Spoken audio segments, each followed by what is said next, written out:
So, ఎక్కడెక్కడికి వెళ్ళావు నిహారిక ఈసారి? ఈసారి యాక్చువల్లీ ఫస్ట్ ఫ్లడ్స్ వచ్చినప్పుడు నాకు ఫస్ట్ కాల్ చేసింది ఏంటంటే విజయవాడ. విజయవాడ అప్రైడ్ లైక్ ఆ రోజు అమావాస్య రోజు చాలా ఎక్కువ వాటర్ ఎక్కువ ఫ్లోట్ అవుతూ ఉంటది. ఏమవుతదో సగం విజయవాడ మునిగిపోతది అనుకున్నప్పుడు ఆ రోజు నైట్ అంతా నిద్ర లేదు. ఎందుకంటే విజయవాడ ఈజ్ లైక్ ఎమోషన్. అమ్మవారు కనకదుర్గమ్మ అమ్మవారి దగ్గరికెళ్ళినప్పుడు I can feel it in my అమ్మ. మా అమ్మ దగ్గరికెళ్ళినంత హ్యాపీగా అనిపిస్తది. అలాంటిది అమ్మ నీ మనుషులు నీ దగ్గరున్న వాళ్ళు ఇలా అయిపోతుంటే నువ్వు చూసుకోవా అని చెప్పి చాలా బాధేసింది. ఎందుకో తెలియని ఒక బాధ. అంటే నాకేం అక్కడ సంబంధం లేదు. నాకు చుట్టాలు లేరు. ఎవరు లేరు. కానీ నాకి ఆ అమ్మకి ఉన్న రిలేషన్ తోటి ఇంతమంది నీ దగ్గరున్న వాళ్ళు ఏమైపోతారు? రాత్రికి రాత్రి ఎక్కడికెళ్ళిపోతారు? వాళ్ళ రైట్. పరిస్థితి ఏంటి అనిపిచ్చింది. దాని తర్వాత చాలామంది పునరావాస కేంద్రాలు ఏర్పాటు చేశారని చాలామంది అక్కడ డొనేట్ చేస్తున్నారు అని తెలుసుకున్న తర్వాత అట్‌లీస్ట్ అమ్మవారు శాంతి ఇచ్చారు. కృష్ణమ్మ అండ్ మళ్ళీ నార్మల్ డేస్ కోసం వాళ్ళు వెయిట్ చేస్తున్నారనుకున్నా. దాని తర్వాత తెలంగాణ విషయానికొస్తే ఖమ్మం. ఖమ్మం చాలా మునిగిపోయింది. చాలా వరకు ఎక్కడైతే వాగు వెళ్తూ ఉంటదో దాని చుట్టూ ఉన్న ప్రాంతాల్లో చాలా సఫర్ అయ్యారు. అండ్ వాళ్ళ మొత్తం కొట్టేసింది. ఎందుకంటే విజయవాడ ఇంకా ఎంతవరకు ప్రాబ్లమ్ అయిందన్నది తెలియలేదు. ఇంకా వాటర్ ఫ్లో అలా ఉండిపోయింది కొన్ని రైట్. చోట్ల. రైట్. ఇక్కడేంటంటే వాటర్ వచ్చి వెళ్ళిపోయింది. ఒకటే సెకండ్ సునామీలాగా ఒకటే సారి కొట్టుకెళ్ళిపోయింది. హ్మ్. సో, అది చూసిన తర్వాత లైక్ నేను పుట్టింది రాయలసీమలో అయినా నాకు ఇంటర్మీడియేట్ నుంచి నేను హైదరాబాద్‌లో ఉన్నా. మీ అందరికి తెలుసు కదా! నాకు లైఫ్ ఇచ్చింది హైదరాబాద్. అండ్ అవును. నేను అవును. ఫస్ట్ ఓటేసింది తెలంగాణ. సో, ఫస్ట్ నాకు అమ్మ మీద ఎంత ప్రేమ ఉన్నా సరే, ఆ అమ్మకి అక్కడ చాలామంది భక్తులున్నారు చేసేవాళ్ళు. ఖమ్మంకెళ్దాము. ఖమ్మం తర్వాత విజయవాడకెళ్దాం అనుకున్నా. ఆ! ఖమ్మం వెళ్ళావయితే. ఖమ్మం వెళ్ళాను ఫస్ట్. రాముల వారి సన్నిధికెళ్ళావు. హ్మ్. అండ్ మనం కోవిడ్ టైంలో కూడా భద్రాచలం అడవుల్లో ఆదివాసీ ప్రాంతాల్లో చాలామంది ఏజెన్సీల్లో అసలు ఏమీ లేని వాళ్ళకి చాలామందికి మనం గ్రాసరీస్, బట్టలు, శానిటరీ ప్యాడ్స్ అవన్నీ సప్లై చేశాము. సో, ఆల్రెడీ దాంతో మనకు ఒక చిన్న పరిచయం ఉంది. దాని తర్వాత ఖమ్మంలో ఒక ఎన్‌జీఓ నడిపిస్తారు శ్రీదేవి అని చెప్పి. ఆ అక్కకి కాల్ చేసి అక్క మాకు ఇలా గ్రాసరీస్ అవన్నీ కావాలి. ఎందుకంటే ఇక్కడ నుంచి తీసుకురావడం అన్నది ఎక్స్‌పెన్సివ్ అవుతది. అదే అవును. ట్రావెలింగ్‌తో అక్కడ ఇంకో 10 మందికి మనం హెల్ప్ చేయొచ్చు అని అవును. చెప్పి అక్కకి చెప్తే అక్క వెంటనే ఖచ్చితంగా రా అని చెప్పి అక్క వాళ్ళ నెంబర్స్ అన్నీ ఇచ్చింది. డీలర్స్ వాళ్ళందరితో కోఆర్డినేట్ అయ్యాము. అక్క నైట్ అన్నీ ప్యాక్ చేపిచ్చారు. వెళ్ళాము. ఎవరెవరెళ్లారు ఇక్కడి నుంచి? ఇక్కడ నుంచి నేను, నా తమ్ముళ్ళు సాయి అని చెప్పి ఫోటోగ్రాఫర్ ఉంటాడు. He is like my brother. వాడి ఫ్రెండ్స్ అందరూ అండ్ నరేష్ మాచర్ల అని చెప్పి ఒక ఇన్‌ఫ్లుయెన్సర్ ఉంటారు. అంటే సో, జస్ట్ అతను అందరూ కూడా జాయిన్ అయ్యారు. మేము వస్తామని చెప్పి. సో, అందరూ ఇట్లా ఒకరొకరు అందరూ తమ్ముళ్ళే. వెళ్తున్నప్పుడు ఏమన్నా మరి దారి పొడవునా వర్షం పడిందా బాగా?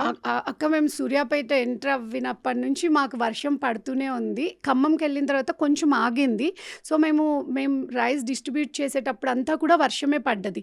కానీ మేము డిస్ట్రిబ్యూట్ చేసిన తర్వాత మనం వచ్చింది ఇది కాదు. మనం ఇచ్చే రైస్ వాళ్ళకి ఎక్కడ సరిపోద్ది, అసలు ఎంత ఫ్లడ్ ఉంది, అసలు ఏం జరిగిందో తెలుసుకుందాం అని చెప్పి మేము మొత్తం ఈవినింగ్ వరకు అక్కడే ఉండి అక్కడ సిచ్యువేషన్స్ అన్నీ చూసుకొని ప్రతి ఇంటికి వెళ్ళాం. అంటే మనము 1000 ఇళ్ళకి వెళ్ళలేకపోవచ్చు. అట్‌లీస్ట్ ఒక కాలనీ, ఒక రోడ్ కన్నా మనం కవర్ చేద్దాం. అసలు వీళ్ళ సిచ్యువేషన్స్ ఏంటంటే ఒకటి తర్వాత ఒకటి, ఒకటి తర్వాత ఒకటి వింటూ ఉంటే అవన్నీ తలుచుకుంటుంటే కూడా ఐ కాంట్ ఈవెన్ ఏం ఇమాజిన్ అక్క. పరిస్థితులున్నాయమ్మా అక్కడ?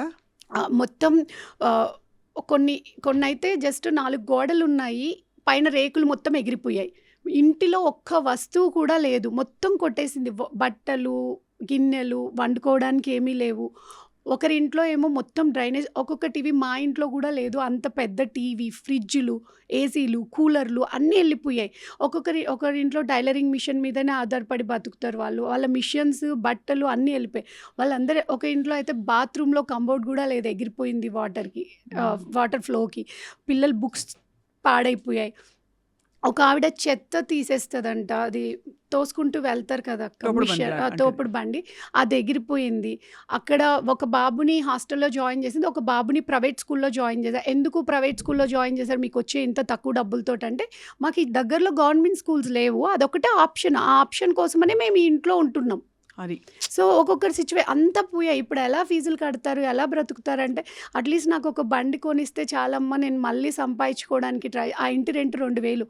ఆమె ఎంత చెత్త ఏరుకొని ఎంత ఇస్తే ఎంత డబ్బులొస్తది మున్సిపాలిటీలో అండ్ వాళ్ళందరికీ ఆహార సరఫరా చేసావా నువ్వు? వాళ్ళందరికీ జస్ట్ మనం ఒక 200 పీపుల్‌కి నేను అది చూసిన తర్వాత వెంటనే ఫస్ట్ నేను ఒక 100 పీపుల్‌కి డొనేట్ చేద్దాము అని చెప్పి మేము ఫేస్‌బుక్‌లో పోస్ట్ పెట్టాను. చాలామంది ముందుకొచ్చారు. చాలామంది అక్కలే ఎక్కువ మంది నేనేం చేసినా అన్ని అక్కలు యూఎస్‌లో ఉన్నవాళ్ళు, యూకేలో, ఇండియాలో ఉన్నవాళ్ళు 80% ఉమెన్ నాకు సపోర్ట్‌గా ఉంటది.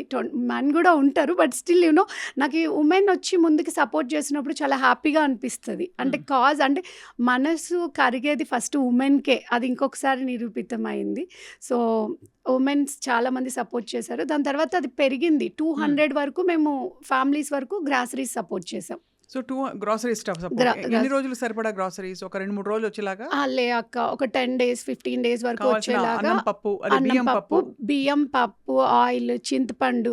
యాజ్ ఎ మదర్ మనకి ఇంపార్టెంట్ ఇవి ఉంటే చాలు అనుకున్నవి మాత్రమే తీసుకెళ్ళి ఇచ్చాము. ఎలా బట్ ఉన్నాయమ్మా ఇళ్లలో మరి?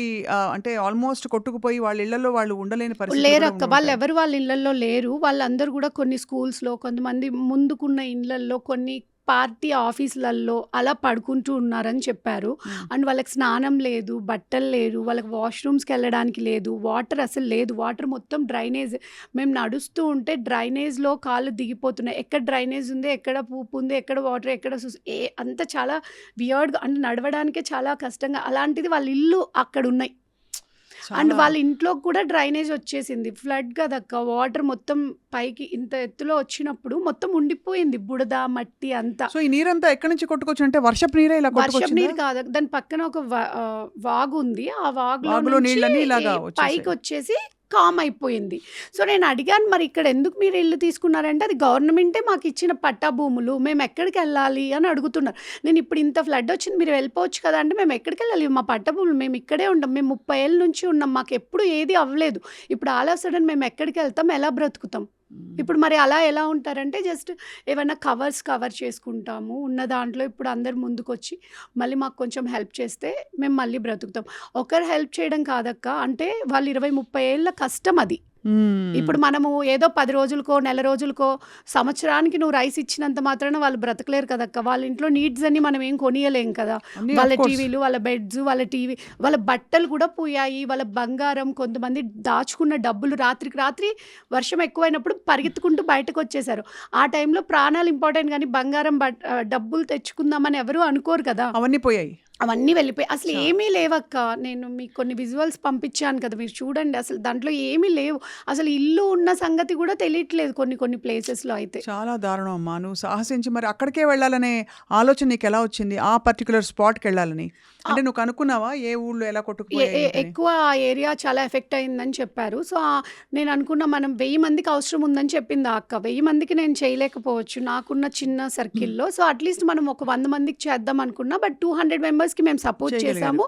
అండ్ ఇప్పుడు మా దగ్గర 70 మెంబర్స్ లిస్ట్ ఉంది. మేము 70 మెంబర్స్ ఇళ్ళకెళ్ళి వాళ్ళ నీడ్స్ ఏంటి, అంటే ఒకరికేమో టైలరింగ్ మిషన్ కొనిస్తే మిషన్ వెళ్ళిపోయింది, వాళ్ళు బ్రతుక్కుంటారు. ఒక ఆవిడేమో ప్రింటింగ్ జిరాక్స్ మిషన్ మీద సింగిల్ పేరెంట్. ఎక్కువ మంది సింగిల్ లేడీసే ఉన్నారక్క. హస్బెండ్ వదిలేసిన వాళ్ళు, హస్బెండ్ చనిపోయిన వాళ్ళు.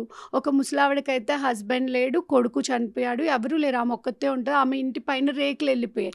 ఆమె కొంచెం రేకులు వేపించి ఒక నెలకు సరిపడా సరుకులు, ఒక 4 గిన్నెలు ఇస్తే వండుకొని నా ఇంట్లో నేను తింటా అంటే. ఒక ఆవిడేమో చాలా పెద్ద ఆవిడ, ఆవిడకి ఎవ్వరూ లేరు.